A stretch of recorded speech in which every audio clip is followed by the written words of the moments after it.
On today's episode of Seahawks Forever, powered by BetUS, I'm home from Mobile, left 70 and sunny behind for the snow that's currently on the ground here in Seattle, but it's good to be home in the home studio with the home Wi-Fi, by the way. Big upgrade. Lots going on today from around the league, and especially concerning your Seattle Seahawks. Klint Kubiak continues to build out his offensive staff, bringing with him a couple of familiar, longtime NFL veterans, including one who could cause some speculation about a particular young free agent quarterback.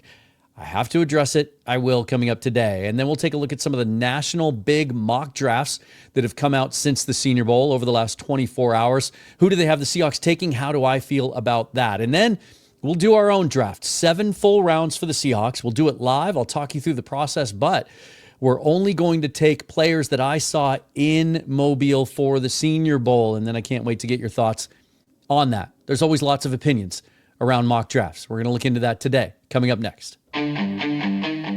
Welcome to the Seahawks Forever podcast. In-depth analysis on everything Seahawks. And now, here's your host, Dan Viens. Obviously, just a few days left before the Super Bowl. Still time to sign up for your new account on BetUS and get in on their money line and all of their prop bets they have lined up for the big game this Sunday between the Eagles and the Chiefs. And if you sign up for a new account today, they'll give you a 150% bonus on your first deposit, 125% on your second and third deposits, up to $2,000. They also have casino games now if you're into that, and they'll give you a 200% sign-up bonus up to $5,000 if that is your preference.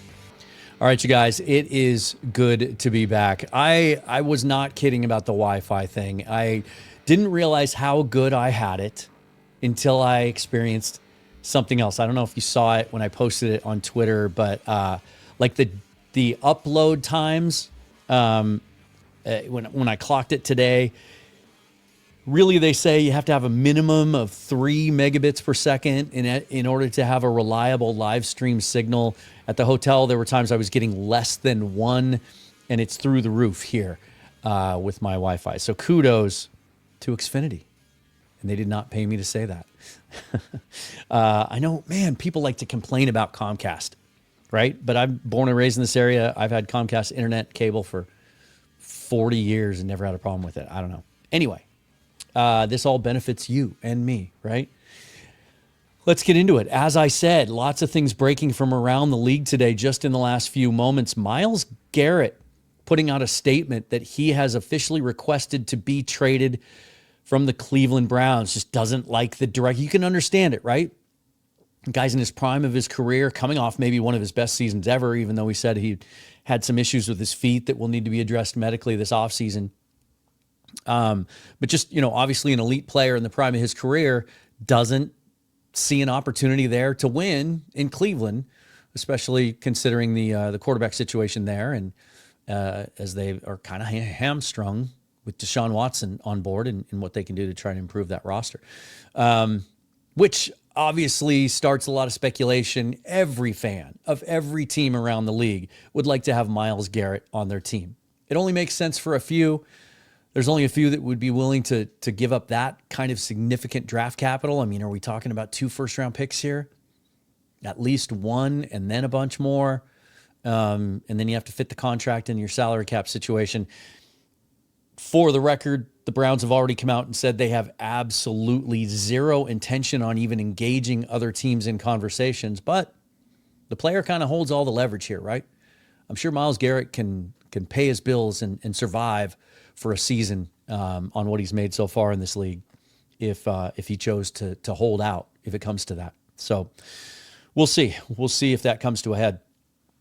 And then just within the last hour or so, Tom Pelissero of the NFL Network coming out and announcing both moves in rapid fire order that the Seahawks are bringing on board. John Benton, longtime veteran offensive line coach, most notably recently with Klint Kubiak in New Orleans as coach of the Saints, offensive line coach of the Saints.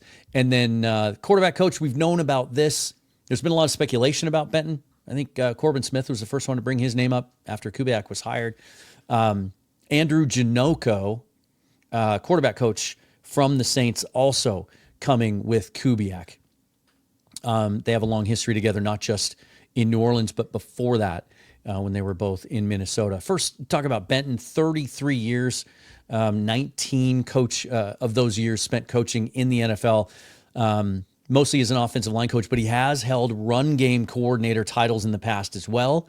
Haven't seen anything specifically about that, but it wouldn't surprise me if he also gets that title here in Seattle. Most likely, this means that Scott Huff is, not most likely. He's not going to be retained. We kind of knew that. It'll be interesting to see now that Ryan Grubb has officially been hired back at Alabama to go where he, a year ago at this time, was on his way to going anyway to coach with Kalen DeBoer, as he'd done for so many years in Alabama. Interestingly enough, they have an offensive coordinator there by title, so they must have made some moves there. They also have an offensive line coach in name at Alabama, so not sure if Scott Huff will fit into that or not. But it doesn't look like he's in the plans moving forward for the Seahawks. They also announced today that they are retaining the services of their wide receiver coach, so keeping some continuity there. And then we haven't heard about Jake Peetz. We know that he interviewed in Chicago for the OC position there. We know that the Seahawks shot down any speculation that he might have been in the running for the offensive coordinator position, former McVay assistant with the Rams. So I don't know if he's in the plans or not. But Benton, pretty impressive resume, going back all the way to, he spent 8 years as the offensive line coach in Houston back in the days with, got some huge years out of Arian Foster and some of those running games there. Spent the last 2 years before joining Kubiak in New Orleans with the New York Jets. You could say, well, that wasn't great. 2 years there as run game coordinator and offensive line coach. I would say that was a talent issue there for a couple of years in New York before, last year they put some resources into that, trying to get that better.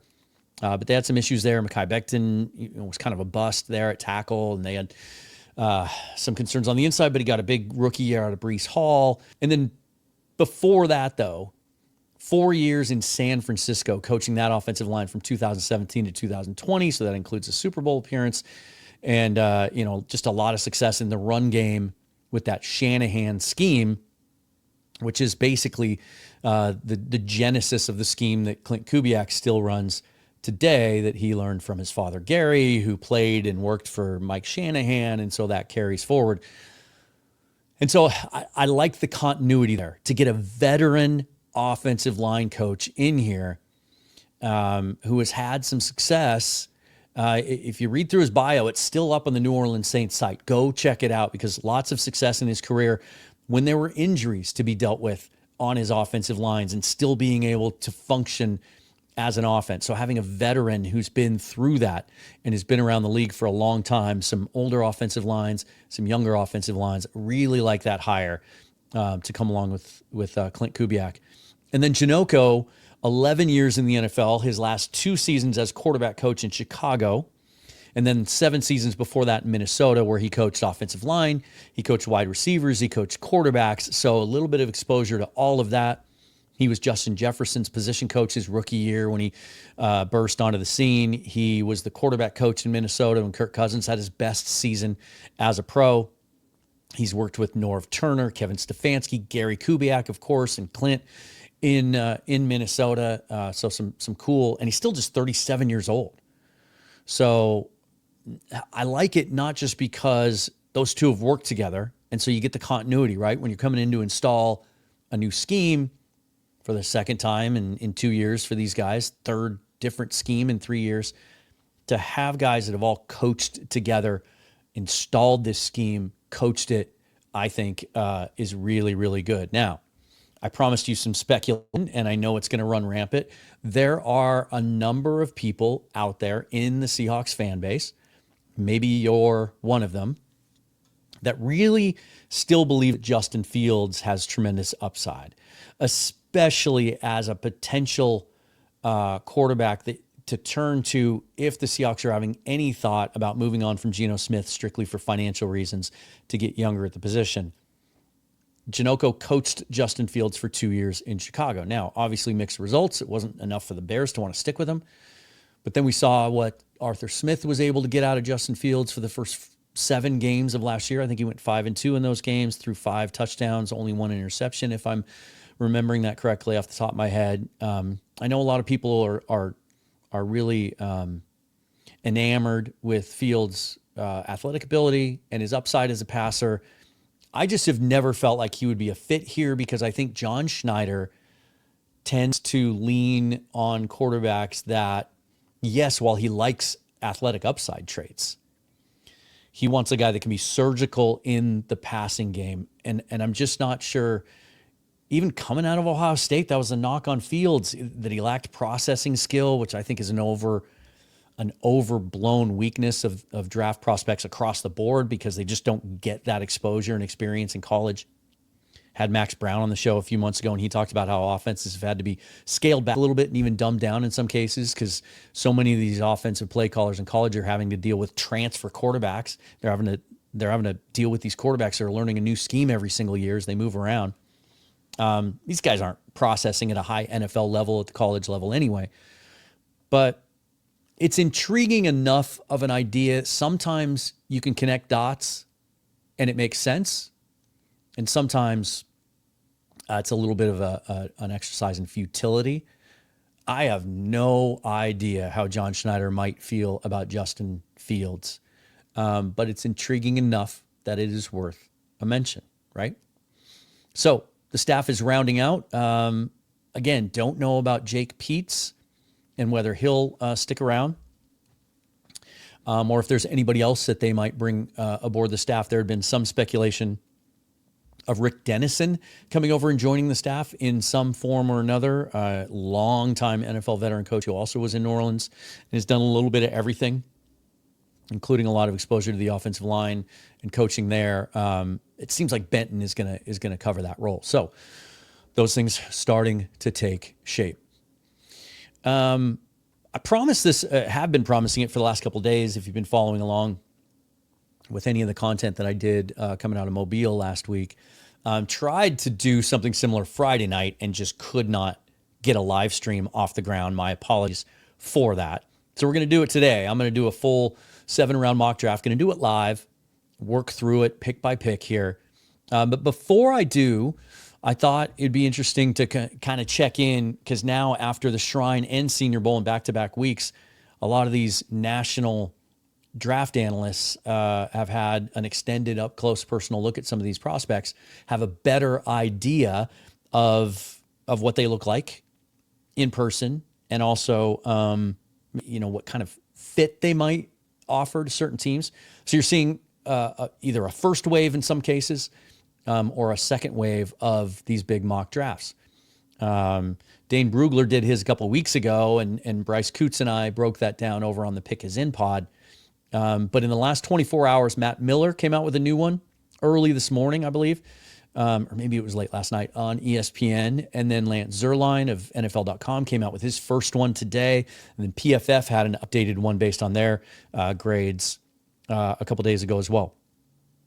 Before I get into this, hit that like button on the YouTube channel, subscribe to the channel, best way to support it, and hit that bell for notification of future episodes. Any and every other way that you wish to support me or the channel is also listed down below in the description. We'll kind of go in reverse order. First of all, the PFF mock draft I thought was interesting. They tend, it seems to me anyway, this time of year, to focus less on projected fit and just kind of what the need is today, and then also where their big board falls. PFF likes to stay true to their grades. It's one of the reasons why when you go on their mock draft simulator and you take a player, if you don't take him, like if he's at 18, for example, if he's not 18th on their board and you take him 18th, if he's ranked lower, you're not going to get an A. That's just kind of how they do their grades, right? You might pick a guy who's ranked 25th on their board and he's the perfect fit and a big high upside player that you think PFF has ranked a little bit too low. Honestly, you're going to get a bad grade for that. That's just kind of how that works. And so trying to project need now with the draft still 2 full months away is another exercise in futility, right? Needs are going to change. It's why I tend to push back on any mock draft that has an offensive lineman to the Seahawks at 18. Or you'll see this in a lot of cases, especially the fan-driven mocks on offensive linemen at 18 and 50, and maybe even in the third round too.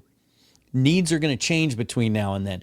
Positions are going to be addressed. John Schneider likes to hedge the draft by signing free agent veterans at positions of glaring need to varying degrees of success, right? We can talk about last offseason, how none of those guys really panned out. That was a whiff. That was a bad free agent class. But he'll do that again. And I've been maintaining for quite a while that he is going to address offensive line in some significant manner this offseason before the draft comes around. Probably not to the majority's liking, because the majority wants Trey Smith, right? It may be a veteran center that might be a little bit on the downside of his career, like a guy like Ryan Kelly in Indianapolis, thinking that the center has a lot more responsibility in Klint Kubiak's scheme than in the past, or it could be to address that left guard spot with Laken Tomlinson, obviously moving on, we would hope and expect. So needs change. The flip side of that is when I see picks that I don't think fit a need, I'll say something about it, but I'm still going to, step back and ask myself, like, okay, that could happen. And this is a good example of that. So PFF has Alabama inside linebacker Jahad Campbell as the pick at 18. And while that might not make a whole lot of sense, it didn't to me initially, because my first thought was they're set at inside linebacker, right? They drafted Tyrese Knight in the 4th round last year. And when he got a chance to play after they moved on from Terrell Dotson, played pretty darn well. We all like what the future looks like for Knight, don't we? And then, oh, by the way, they traded for Ernest Jones a couple weeks before the deadline, and all he did was take over that Mike linebacker spot and immediately upgrade the run defense and the defense as a whole in Seattle. Really had an outstanding second half. He's a free agent. Everyone expects him to come back. He even said so after the last game. He has no doubt that his agent will work it out with his team, that he wants to be here. He expects it to happen. His agent probably wasn't really happy with him when he said those things. If indeed something goes awry in those negotiations and they allow Ernest Jones to walk, or he just gets an offer he can't refuse and wants to go elsewhere, if he even gets to the market, if he gets to test it, then Campbell would make a ton of sense. But maybe it still does if you would subscribe to the idea of best player available, which John says the higher in the draft, the more they stick to that. Jahad Campbell, only 21 years old on draft day. Kind of that rare animal now of a bigger Mike linebacker that's built for the position, where we don't have to talk about like, oh, this guy's undersized, but he's got the instincts and he can move. He's a guy that would fit. And I think, in much the same sense that a lot of you really liked the idea of Junior Colson last year coming out of Michigan.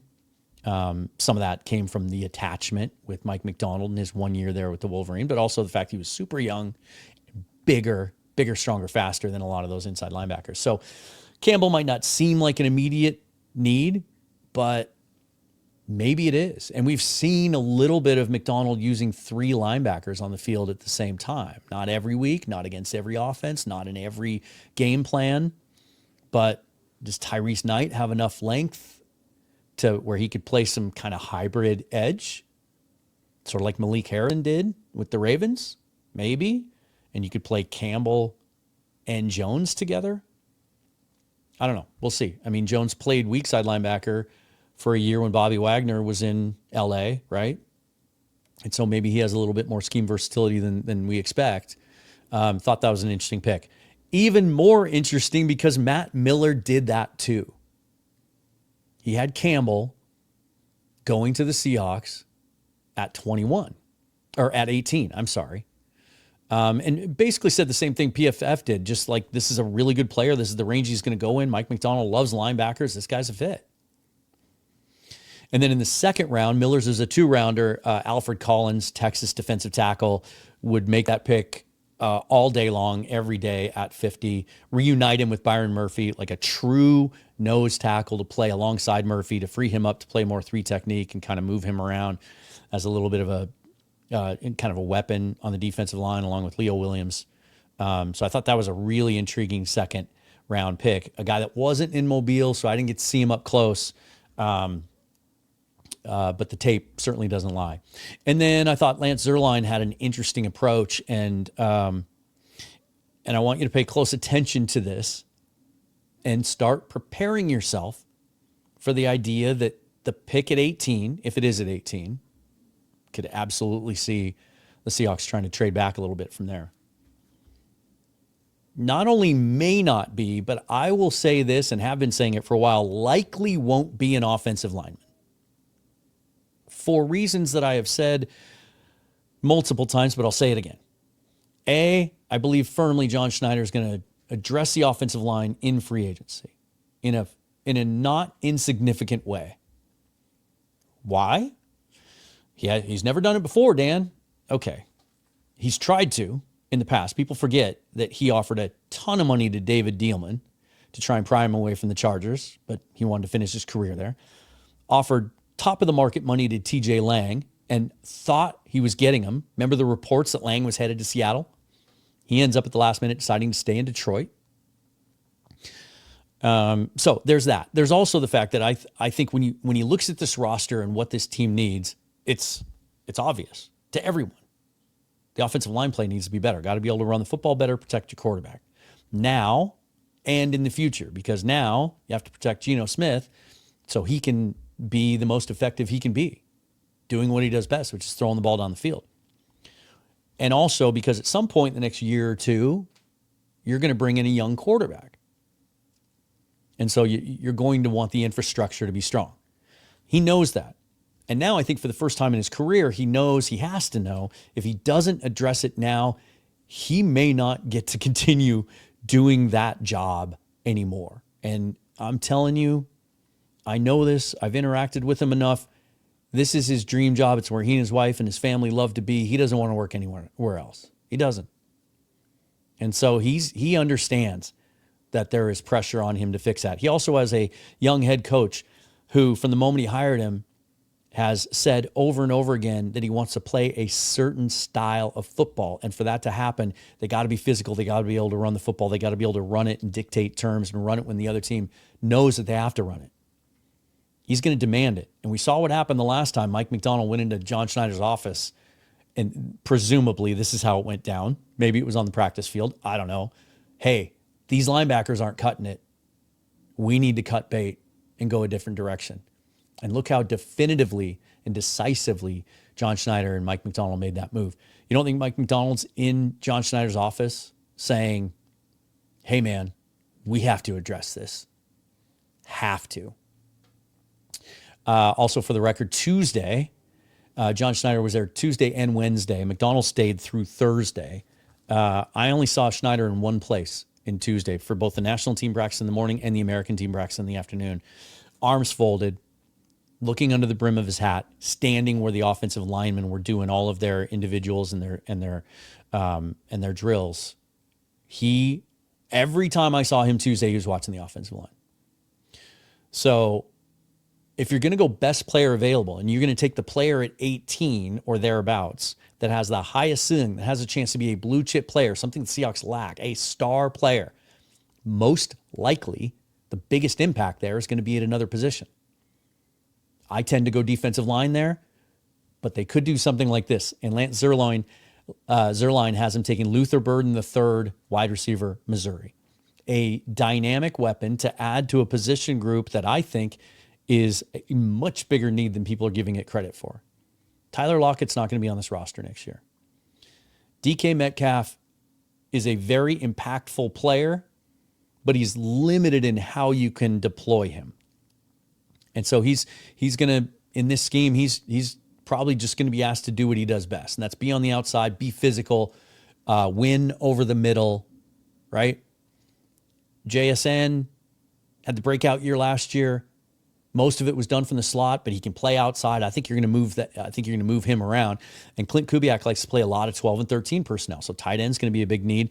But I think adding a complementary receiver is so important, a young one to this group, that you're going to see sometime on day 1 or 2 that being addressed. Just did a podcast this morning, the Red Rain podcast with Walter Mitchell, who covers the Cardinals. And he kind of ran me through a little mock draft on his own and kind of threw some names at me. And I had him taking Jaden Higgins out of Iowa State in the second round. One of the standout guys from the entire week at the Senior Bowl, 6'4", good speed, good size, speed combination, catches everything, smooth route runner, perfect complement. Burden is more of a slot merchant, but a guy that was being mocked in the top 5 before the college football season. He had some injury issues this year. He was kind of in and out of the lineup. So this might be more of a realistic range for him, but a really dynamic player, someone you can do a lot of cool things with, some jet sweeps and stuff like that. Seahawks have been trying to find a player like that for a long time. So don't let it shock you if they do something like that. It's going to be a premium position, right? Of which wide receiver, corner could fit. So I thought those are really interesting in that 3 major national mock drafts, not one of them mocked an offensive lineman to the Seahawks. The other part of that that makes sense to me is they got a bunch of young offensive linemen that they've invested heavily in the draft in the last 4 years now, 3 drafts leading up to this one, right? You go Charles Cross, Abe Lucas 2 years ago or 3 years ago. And then you go Olu Oluwatimi, Anthony Bradford, almost, back-to-back rounds a year ago or 2 years ago now. And then last year, right? Christian Haynes, Satawa Lamea, Mike Jarrell, Jalen Sundell in undrafted free agency. You're not just going to show all those guys the door. And those of you that think that's the way to fix the offensive line, it's not. You're going to flush it all out and draft 4 new ones to go along with Cross or 3 new ones to go along with Cross and Lucas. That's bad process. Okay. Now, some of the guys on that roster might not fit as well in a Kubiak system, like Anthony Bradford wouldn't seem in a wide zone run scheme to be able to get out to the second level and move well enough. But don't give up on Christian Haynes. Don't give up on Satawa Lamea, Olu Oluwatimi. Certainly Klint Kubiak in the interview process expressed thoughts about how he thought some of those guys fit. John Benton now, with his longtime veteran expert eyes, are going to look at that group, and there will be just some decisions made. They're not all going to be back on this roster, but you're not going to give up on all of them either. So keep that in mind, because I think as we get closer to the draft, if I'm wrong, we're going to be talking about the general manager, right? But I think it's going to be addressed to the point that going into the draft, you're going to feel a lot better about, letting the draft come to them and taking the best player available, at least early in the draft, certainly. All right. When I come back, we will do a live pick by pick 7-round mock draft, taking only Seahawks, obviously Seahawks, but only players that I saw in Mobile this week at the Senior Bowl. But first this. You've heard me talk about Dewar on the show before, and for good reason. They're not just a really good sponsor, they make really good clothing. D-U-E-R. Dewar is built for doing. They are some of my favorite apparel I've ever worn. In particular, their stretch performance jeans. Cannot get enough. I wore them all week long in Mobile because they're comfortable. They have 20% stretch. They're breathable. They're made with sustainable materials, which is cool. Antibacterial materials, but they're really, really strong, sturdy, tough. They're built for doing. They also have joggers, hoodies, premium t-shirts, and long sleeve shirts. Those button-up moleskin shirts are a big favorite of mine as well. Super soft and comfortable. And right now, if you go to their website, shopdewar.com, they will give you 20% off your first order with the special promo code FOREVER. But here's how you do that. You go www.shopdewar.com/forever for 20% off your first order from Dewar. Also, gentlemen, coming up this Sunday, it is the biggest face-off of the year, the Super Bowl. and Super Balls. That's right. Introducing from Manscaped, the Beard and Balls Bundle. Manscaped trusted and used by over 12 million men worldwide. They are offering 2 MVP tools in this package, the Beard Hedger for perfecting your playoff beard, and the Lawnmower 5.0 Ultra. This is the one you've probably heard the most buzz about, to ensure your below-the-waist grooming game is as sharp as a game-winning pass.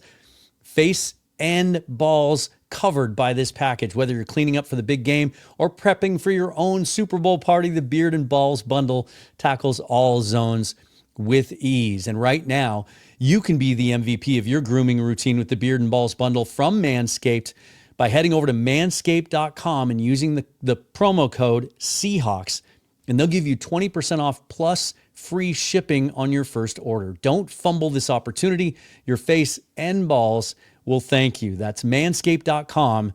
Use the promo code Seahawks. All right, guys, welcome back. Just a reminder to subscribe to the channel on YouTube. Hit that thumbs up if you like the video, and hit that bell for notification of future episodes. If you prefer audio, all of the platforms you can find Seahawks Forever at, be sure to subscribe there as well so you don't miss any episodes.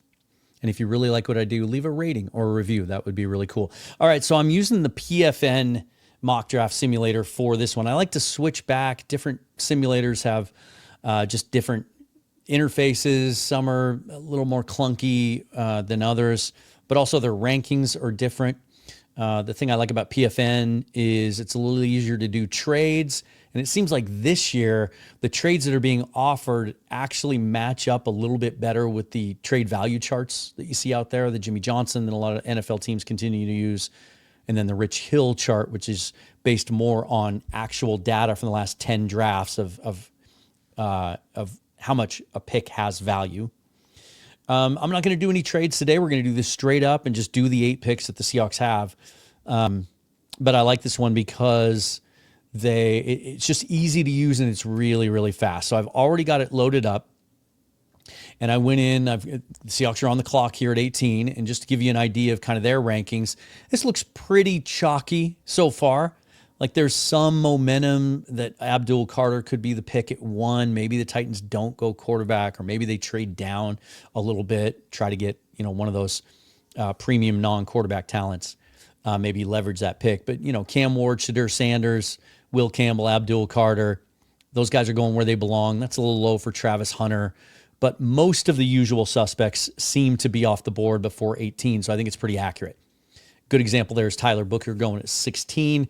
On PFF, he's ranked in the 50s. There's no way he gets out of the first round. I don't think he gets to the Seahawks at 18, as much as a lot of you would like that, because he would honestly be a perfect plug-and-play fit at left guard for the Seahawks. He's also being talked about as a culture-changing, culture-building type player in the mold of Will Campbell, who came out of not Will Campbell, Will Anderson, who came out of Alabama a couple of years ago. And so, he's going to be snapped up quick. So the Seahawks are sitting here at 18, and here are the choices. And there are, if you want to do this yourself, you can take offensive linemen all day long if you want to. Kelvin Banks is right there. And I would not bat an eye if he was the choice at 18, depending on what they add up until this point. Now, if they choose to go out in free agency, as I've predicted, and invest in center instead of guard, like, for instance, a guy like Ryan Kelly, or if they want to go with more of a veteran, a guy like Drew Dalman, or Ben Breederson, like, they could do that. If they were to do that and we get to draft day, I'd be a lot more inclined to think that they might take someone that can play left guard or right guard, right? You can move these guys around. And that's what I love about Banks. He can absolutely play tackle. He can move really well, get to the second level, and once he does damage, but he can start out at guard. So you want to take him? Great. But I'm going to stick to A, I think they're going to address it before the draft, and B, this is such a deep draft class at every level of the offensive line, no matter what size or style you want, and a lot of guys have got inside-outside versatility. And so when I think about what to take when my pick is on the board, I think a lot. I think long and hard about what's coming.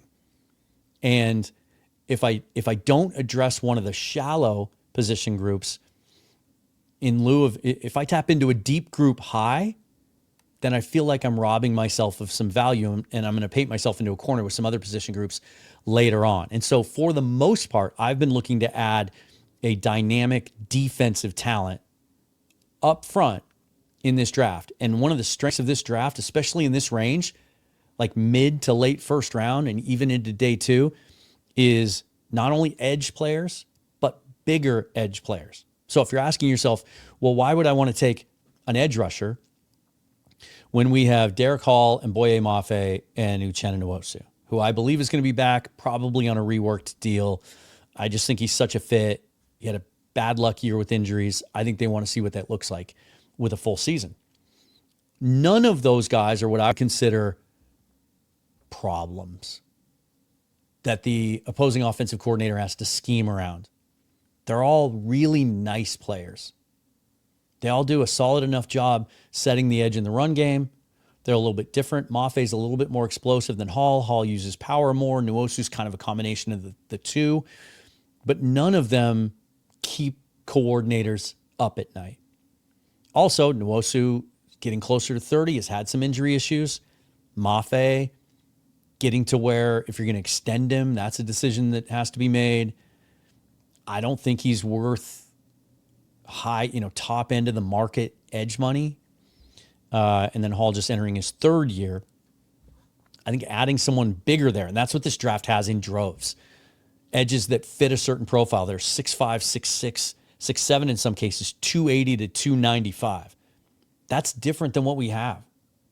That's not Derek Hall. That's not Boye Mafe, but a guy even that could move inside and outside too, and you could play around with him that way. But just a bigger, longer guy, more in the mold of what Pete Carroll talked about 3 years ago, wanting to emulate that the San Francisco 49ers have had so much success with over the years. And so the guy that I'm going to take here for the purposes of this to show you what I think it can look like happens to be a little bit farther down than where I think he belongs on this big board. But after the week he had at the Senior Bowl, where he actually went home after Wednesday's practice because he'd made himself some money, I think PFN will be moving him up. But for me, it's Shamar Stewart, edge, Texas A&M. 6'5", 281, incredibly explosive. Very, very good run defender, though. He's not one of those pass rush only guys. You look at his stats last year, only 1.5 sacks the last 2 years. That's kind of a thing at Texas A&M. Nick Scorton only had 5. Shamar Turner only had 1. He was a problem all week long for offensive linemen at the Senior Bowl, and I think if he had played in the game on Saturday, would have had a bunch of splash plays. So I'm going Shamar Stewart there. And I think it's a good pick also to just illustrate what I'm talking about as far as how this draft may fall for the Seahawks and how it might behoove them to get that impact, dynamic defensive player to add to that front group. A couple of trades being offered to us at 50. The Packers want us, they want to move up 4 spots and offer us a 5th next year. That's not going to do it for me. And then likewise here to move all the way back to 92 with the Jets. Nope. No thanks. Not even when it includes a 2nd rounder next year. So I'm just going to stay put. So I wouldn't do any trades anyway. And so here, like, obviously I've addressed a non-offensive lineman pick in the 1st round. So I'm always going to kind of look at the board and see who's here, right? Guys like Ariante Ursery from Minnesota. He was outstanding, really consistent. Probably the most consistent tackle down there the whole week, in my opinion. Can also maybe play some guard. This is where you get into some of the quarterback conversation. And I said this on another show I was on this morning. The more I look at this draft and what the Seahawks need and what they're trying to accomplish, and believing that with a better coordinated offense, better pass protection, and another year under McDonald's system on defense, that they can be a playoff team. They're not going to go tearing things down. I think they're going to try and use all their assets as much as they can to win now. So when it comes to the quarterback position, if there's someone that they love, that they think they have conviction about, then I think they'll act early on that, or potentially, again, not at all.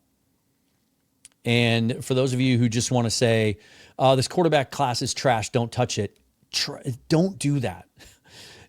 Because players are players. Players are human beings. They're individual. Jackson Dart's not going to fail as an NFL quarterback because you've been told the class sucks. That's not how that works. Each guy has their own individual traits, their own individual upside, and Daniel Jeremiah said it the best today. He tweeted out, as much as any quarterback class he's ever seen, fit is the most important thing. Like the boom or bust potential with all these quarterbacks, even the two at the top, Sanders and Ward, is more reliant than ever from what we've seen, quarterbacks coming out of college on where they land, how they're handled.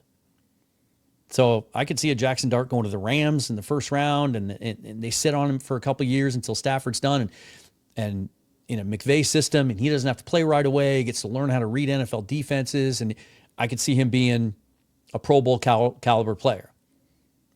I could also see him going to a team that asks him to play right away, and the infrastructure isn't good, and he fails.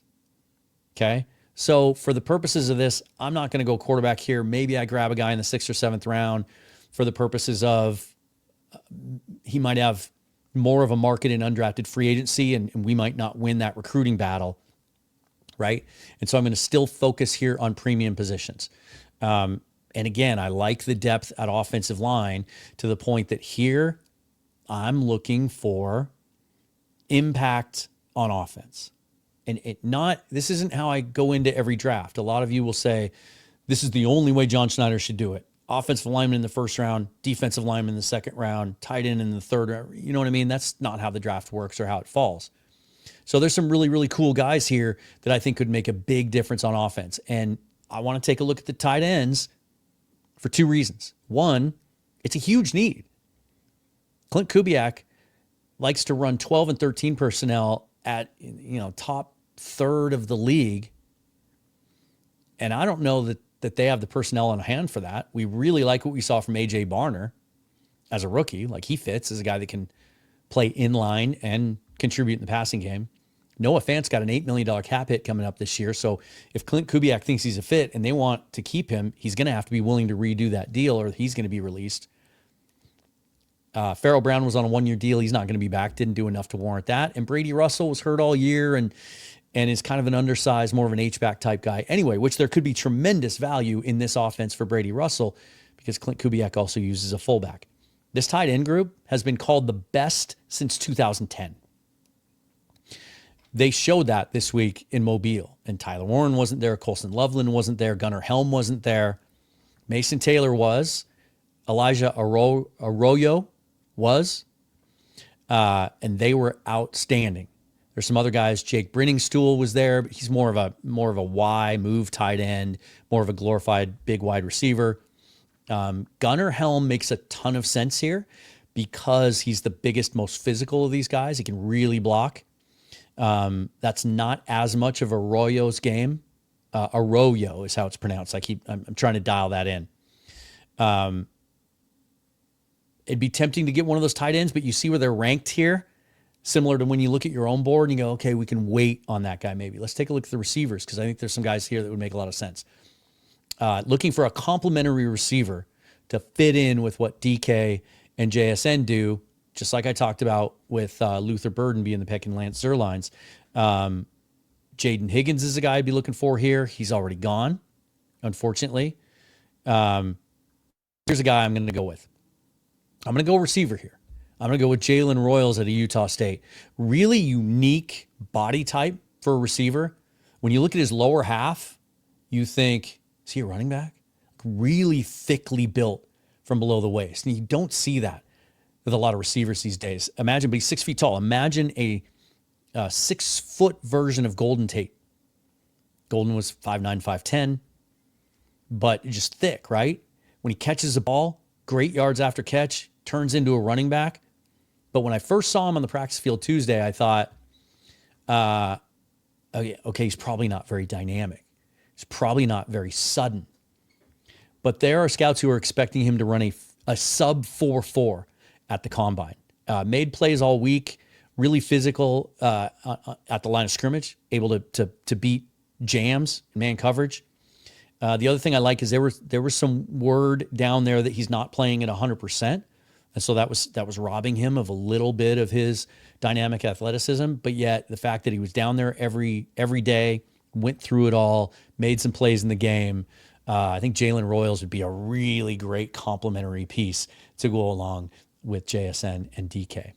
Now we're in the third round, and at this point, as much as I just said I don't like to lock myself into certain positions, here's where I'm going to take a hard look at offensive line, because while there's great depth later, I don't want to miss out on the top end of that depth, right? It's a bell curve when it comes to this class and most classes, right? At the skinny top end of the curve, those are your elite guys that are going to go even before the Seahawks have a chance to pick, or certainly in the first round. And then you have your guys at the end who are either undrafted or are worth a shot later, more of a lottery ticket. But in this class, most of the guys kind of fit into the middle. So, day 2 to early day 3. And so I'm going to take a look at tackles, because the way some of these simulators have these guys classified, they may call them a tackle even though they project inside to guard. I'm going to see what's left there. We've missed out on quite a few dudes. Anthony Belton had an outstanding Senior Bowl week, dropped his weight from 370 to 345, was one of the more consistent tackles, really physical as you would imagine at that size. But also a guy, even though he's that big, that some think could be a dominant guard. Ozzy Trapilo from Boston College was also one of the better tackles there, but he hasn't played a lot of guard. I'm looking for a guy with some versatility. Miles Frazier, I love. Out of LSU. He had one of the best weeks down there. Scouts actually even asked him to take tackle reps on Thursday. He did okay there, but he struggled some with speed. He's 335 and looks the part. Has some real Damian Lewis vibes, real thick, stout, only has given up 1 sack and 2 quarterback hits in his last 2 seasons at LSU. But in talking to somebody else who was kind of debating one of the mocks that I posted yesterday, they made a really good point. And if Klint Kubiak is indeed married to this outside zone scheme, not sure Frazier really matches that, the foot speed, being able to get out to the second level. So I'm going to take one of my other favorite offensive linemen I saw down there the whole week, and a guy that I think can play as a rookie, but has tremendous upside, and that's Clay Webb. And if you have never heard of Clay Webb because he played at Jacksonville State for the last 4 years, and you think, oh man, not another small school offensive lineman like Mike Jarrell. Clay Webb was the number 1 center prospect coming out of high school, was a 5-star recruit, went to the University of Georgia, didn't crack the lineup as a true freshman there, transferred to Jacksonville State, played center, played guard, and looks like a guy who was a 5-star recruit, started out at Georgia, decided to look for another opportunity and go to a small school and stick it out there, which I think is a check in his box as well in this era of NIL. Certainly got some offers to leave there. Real physical, holds up, known as, the book on him is elite pass protector. Like outstanding pass protector. But everything I saw from him in the run game was impressive too. Just real Grady Mauler type. Looked like he would have fit in really well on that Green Bay offensive line that beat the crap out of us in that game here at Lumen Field. A line made up of a lot of second and third day draft picks and even an undrafted free agent. So I think y'all would be super happy with Clay Webb. He might end up being the long-term center of the future, but depending on where they put their resources in free agency this offseason, could also be a guy that would be in the running to start day 1 as a guard. So let's just check in through the first 2 days. I've got Shamar Stewart, big-time dynamic edge player, different than what they have on the roster so far. Jalen Royals, wide receiver out of Utah State, and Clay Webb, offensive guard / center, Jacksonville State. Now, as I get into day 3, I'm just looking for value, and I'm looking for best players on the board, right?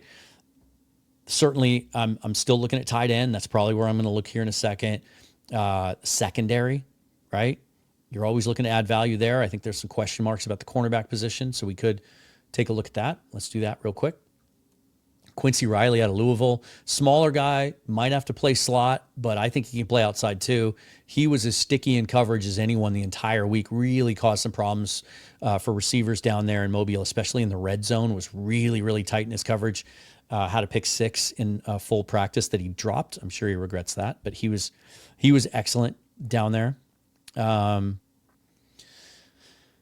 And then Upton Stout was really good, probably another slot guy. Tommy Hill had his moments. He was banged up, though, and didn't end up playing in the game. Jalen Smith out of USC was probably the second best corner I saw in the red zone sessions down there. And Mac McWilliams made a bunch of plays out of Central Florida as well. Caleb Ransaw from Tulane, you saw him with the interception of Tyler Shuck in the end zone in the Senior Bowl. So there's some depth there. I'm probably going to wait on that. Safeties, same idea. There's some guys... Let's see. Dan Jackson, big hitter. He's going to be available later. The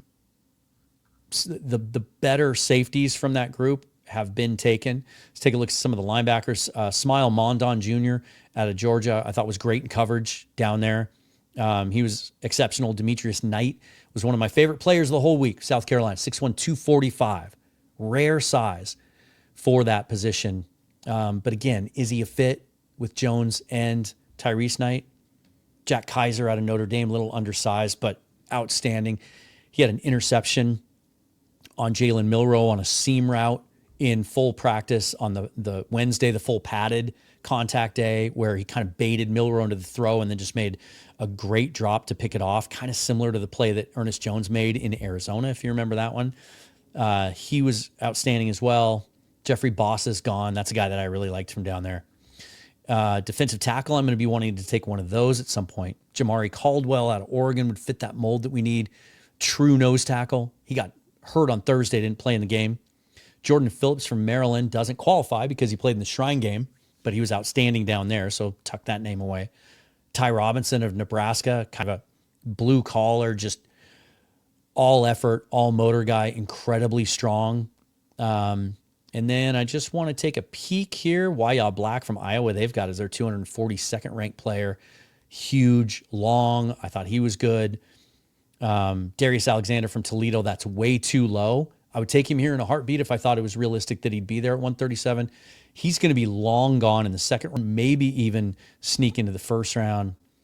And then Cam Jackson's a guy that I really like out of Florida that moves better than a 345-pounder, should be able to move. He's going to be available later. So again, I'm looking at this tight end group. I want to tap into it. And by waiting, I missed out on some of my favorite guys that I saw down there. And so I'm going to do this. I'm going to go ahead and do this. I'm going to go ahead and take Brenningstool from Clemson because even though, as I said earlier, while he isn't the most ideal inline guy, let's see what his specs are here. He's 6'5", 234, large catch radius. Here's what PFN says about him. Brenningstool is a mismatch for linebackers up the seam. However, his 240-pound frame limits his effectiveness as a blocker. He'll need to add physicality. It's not the player he is. But in a Klint Kubiak scheme, if you're going to run a lot of 12 and 13 personnel, you've got A.J. Barner, who you know is a good blocker. You can find blocking tight ends for value in free agency or later in the draft. The Will Dissly types, if you will. You know, when the Seahawks get him, was he a fourth-round pick? But Brenningstool is a guy that can, almost a glorified wide receiver that can play inline, bunch formations, can work the middle of the field, catches everything, really smooth in his route running. I think he's the type of player you want. Complementary players in that tight end room, guys that can do a little bit of everything. They don't all have to be two-way players that can play in line. I think Brenningstool is great value here, and I think it gives you just yet another weapon on offense.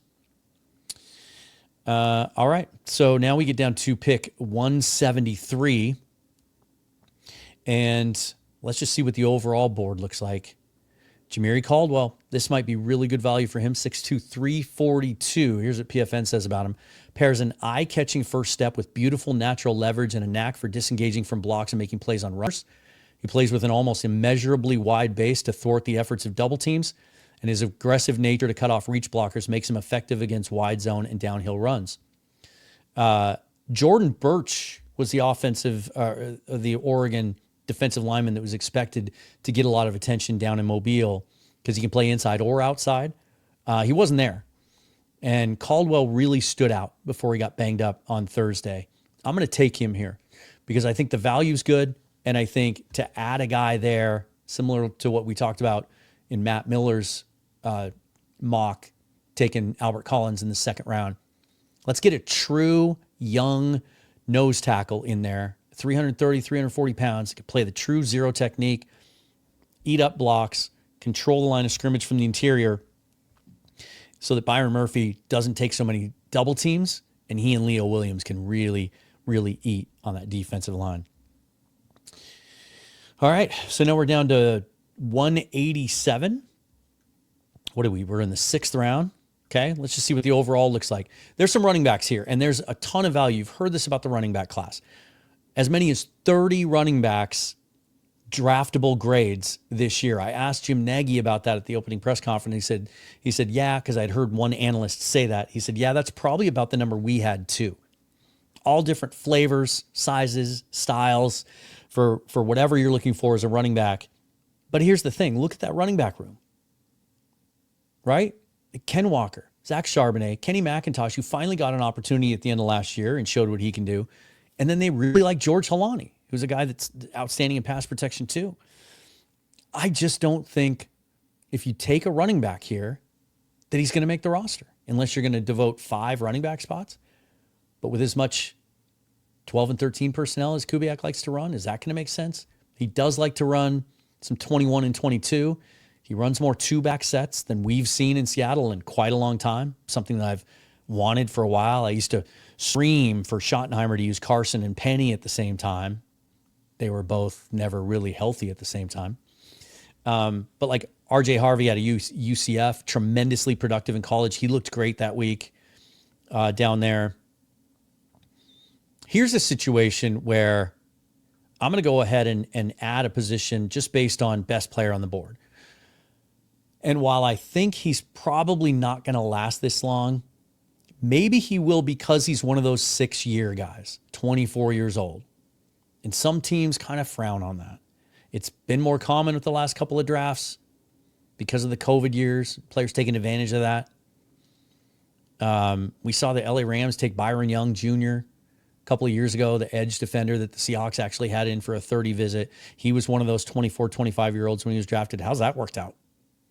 Like, okay, if he's 29 at the end of his rookie contract, you still get a good 4 years out of him in his prime. He's been a really good, impactful player for him down there. And so I'm going to take Demetrius Knight just because at some point in every draft, there's a guy where you can't really believe he's still on the board. And maybe that's a reason he will be. 6'1", 245. Let's see if PFN has a full write-up on him. They don't.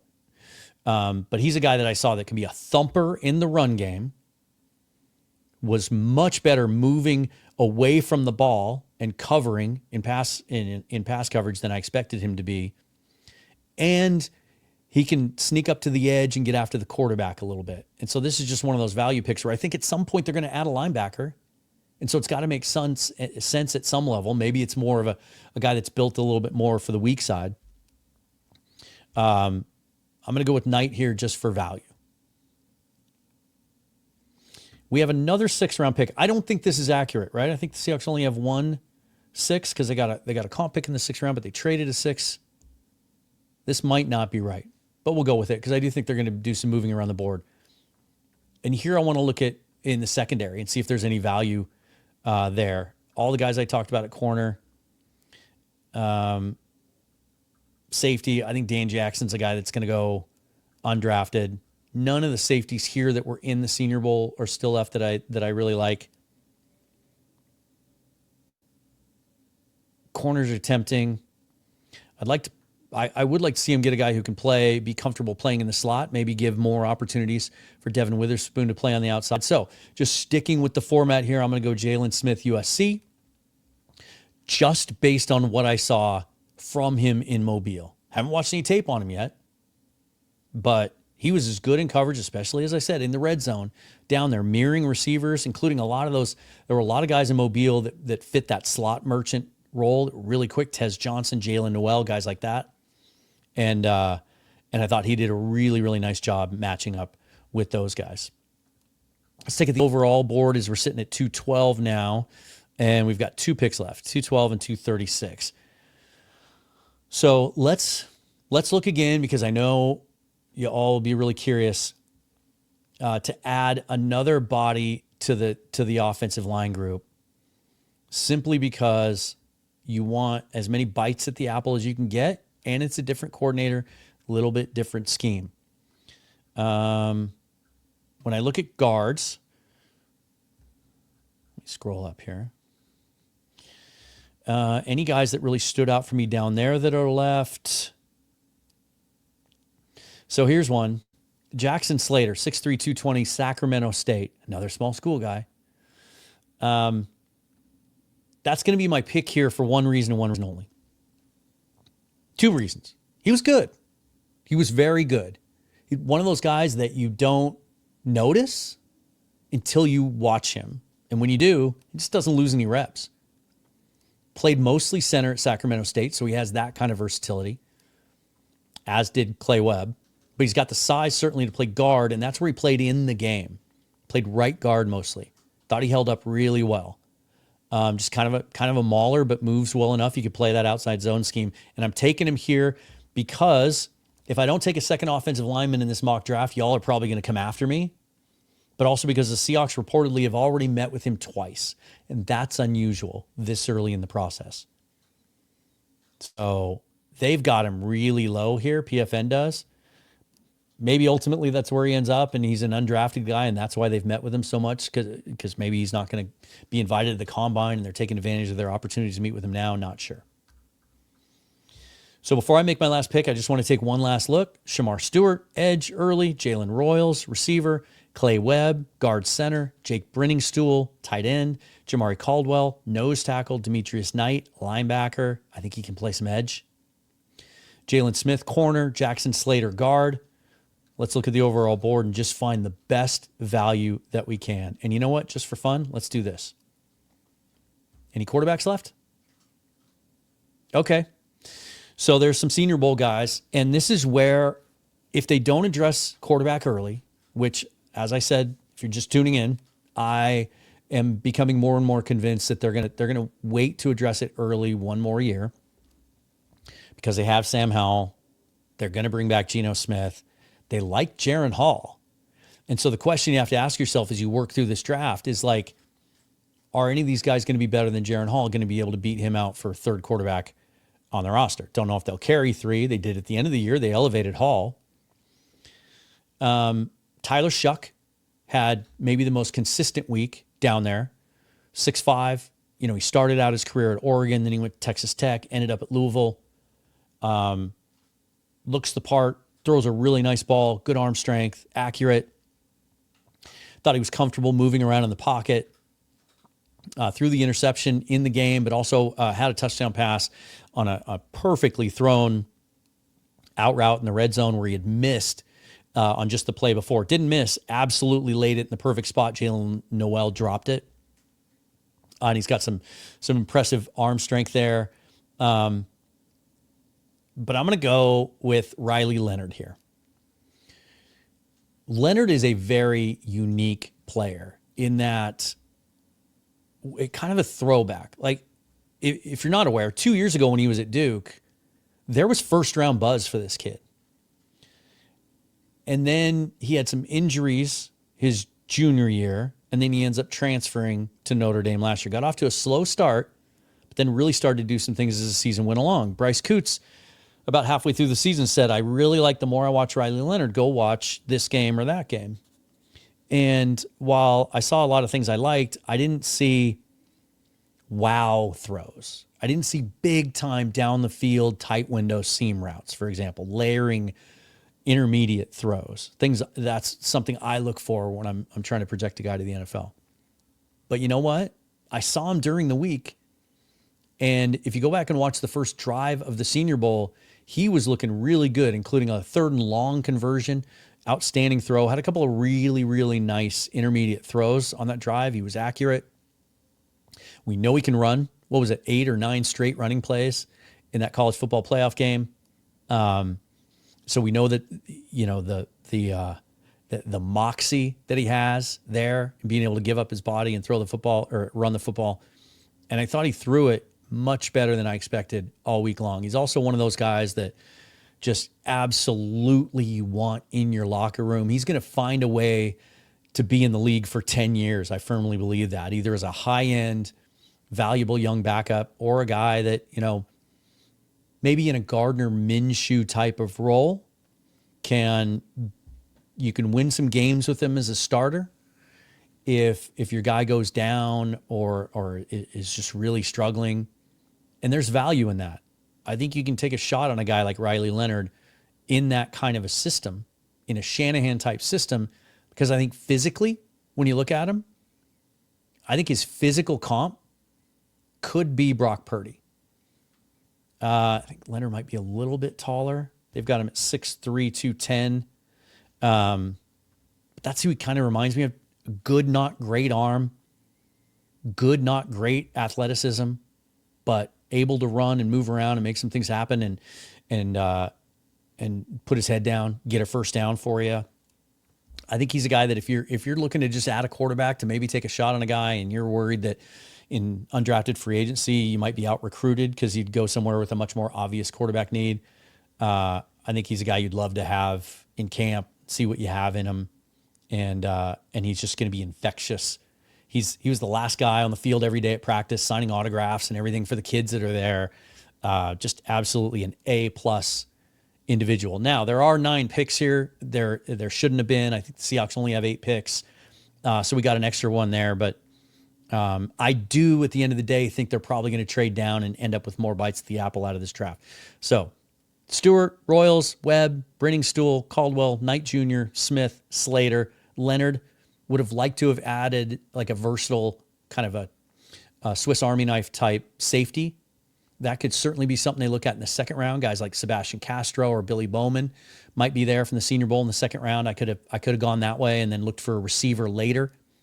Maybe done, instead of the Knight pick at 187, there still would be some value there at receiver. Guy like Kyle Williams out of Washington State that had a really, really good week and can play some inside and outside. So that's what I ended up with. What do you think of that? And really interested to hear your thoughts on that. You know how I love my.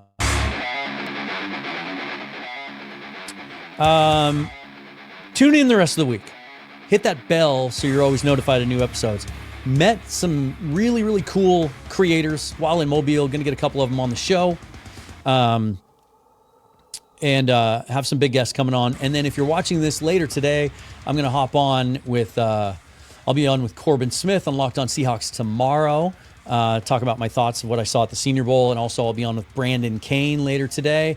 And then tonight I'll be on with Bryce Coots on the Hawk Zone Rundown podcast. And so wanted to get my own show out there before I jump around and help out those guys as well. Follow me on Twitter at Seahawks Forever, on Blue Sky also at Seahawks Forever. All the ways you can support the show are down below. And let me think of your mock drafts. And if you follow me on Twitter, drop yours, man. I love those screenshots. I love when people tag me on their mock drafts and we can talk about them in and out. Sometimes those discussions become heated debates. But at the end of the day, I love having those. And as long as you're respectful, right? We can have those all day long. I love the passion. People have their own very strong opinions about how to improve the Seahawks team, and it's all because we love them, right? So, thanks for joining me. Again, I'm Dan. Forever and always go Hawks. We'll talk to you soon.